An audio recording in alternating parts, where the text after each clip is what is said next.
భూమి హక్కుల చట్టాలు అనేకం ఉన్నాయని, అందుబాటులో 2024 ఆర్ఓఆర్ చట్టమే కీలకమని, దాంతోనే 80% ప్రజలు భూ సమస్యలు పరిష్కరించుకోవచ్చని భూ చట్టాల నిపుణులు ధర్నీ కమిటీ సభ్యుడు భూమి సునీల్ కుమార్ అన్నారు. మహబూబాబాద్ నగర్ జిల్లా కలెక్టర్ సమావేశ మందిరంలో నిర్వహించిన కొత్త ఆర్ఓఆర్ ముసాయిదా బిల్లుపై జరిగిన చర్చ, ప్రజల నుండి సలహాలు సూచనలు కార్యక్రమానికి ఆయన ముఖ్య అతిథిగా హాజరయ్యారు. MLA Murali Naik, additional collector David, Lenin Vatsal, టోపో రెవెన్యూ అధికారులు, రైతులు, రైతు సంఘం నేతల సందేహాలను నివృత్తి చేసే వారి నుంచి సందేహాలు, సలహాలు స్వీకరించి ప్రభుత్వానికి నివేదించామన్నారు. ఈ సందర్భంగా సునీల్ మాట్లాడుతూ, ఒకప్పుడు ఆర్ఓఆర్ చట్టం వ్యవసాయ భూములకు సంబంధించింది మాత్రమేనని, రాబోయే ఆర్ఓఆర్ చట్టంలో వ్యవసాయ భూములతో పాటు ఆబాది ఇంటి స్థలాలు ఉంటాయని అన్నారు.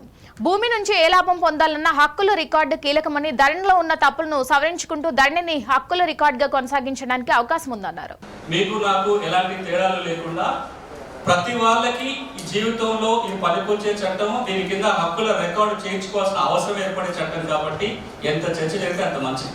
ఈ చట్టం కొన్ని లక్షల మంది రైతుల జీవితాలకు సంబంధించిన చట్టం కాబట్టి ఇందులో జీవితం ఉంది, ఇంకు కాదు, రైతుల జీవితాలు ఉన్నాయి. జీవితాల కోణంలో ఆలోచిస్తే ఈ సమస్యలు ఏ విధంగా పరిష్కరించబోతుందో మనకు అర్థమవుతుంది. 2011లో కౌలుదారుల కోసం ఒక చట్టం వచ్చింది.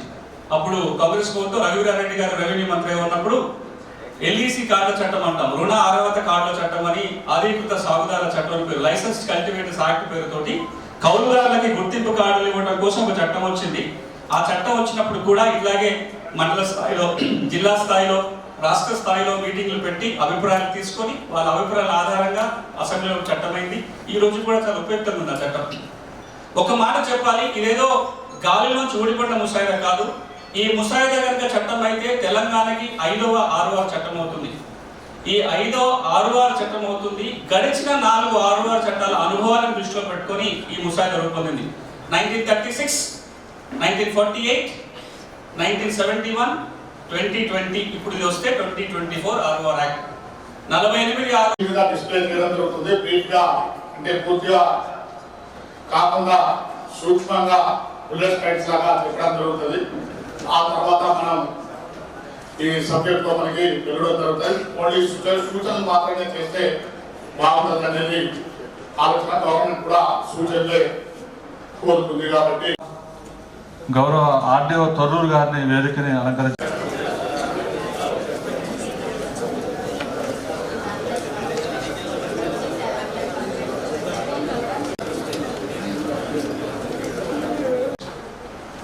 ఇది